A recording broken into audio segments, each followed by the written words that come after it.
October camping. Music!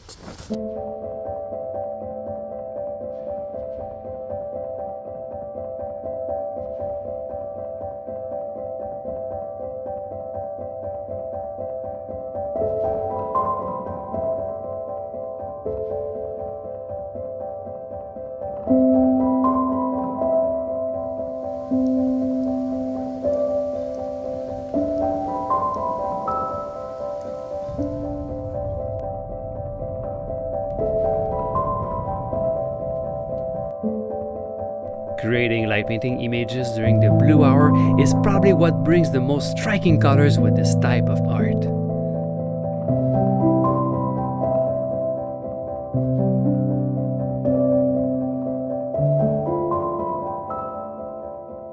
For the past few years, we've been making these images ranging from ISO 100 to 1600 up until it was too dark. Then we would take a break and shoot with the stars at ISO 3200. But what if we try to extend the blue hour with extreme camera settings? Can we try at f1.8 ISO 3200 at the very end of the blue hour?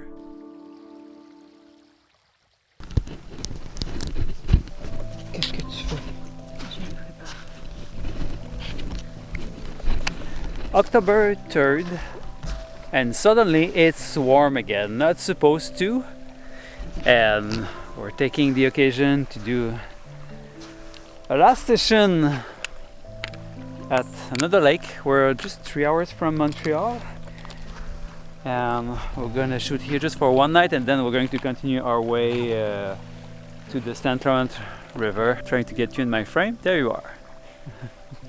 Okay, so there's another thing I started to talk about a month ago, 3 weeks ago, I'm not too sure. But the way I held the camera, I muted the sound. This is totally wasted, so I'll do it again. The other thing that's totally different now is that I'm getting crazy color at the very end of the blue hour, and I'm super proud about that. So that's a trick I kind of figure out, because I felt like I was jumping too drastically from the blue hour settings to the night time, like going from ISO sometimes ISO 800 to 3200. I did that too many times. I was like, not too sure what I'm doing there. So I started to experiment just to crank even more the settings at the very end of the blue hour, and this is what I got. What about the settings? What about the settings? Wow, what's going on there?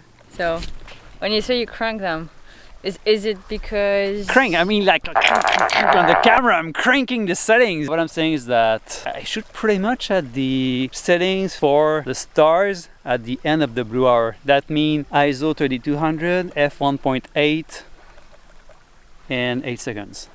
And this way you can get colors in the sky, otherwise it's more like it's darker. So that's evident, right? Need to prepare.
Good Yuki?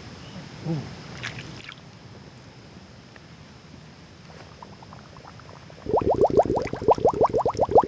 Des gros bruits. Ça sort pas de moi, ok?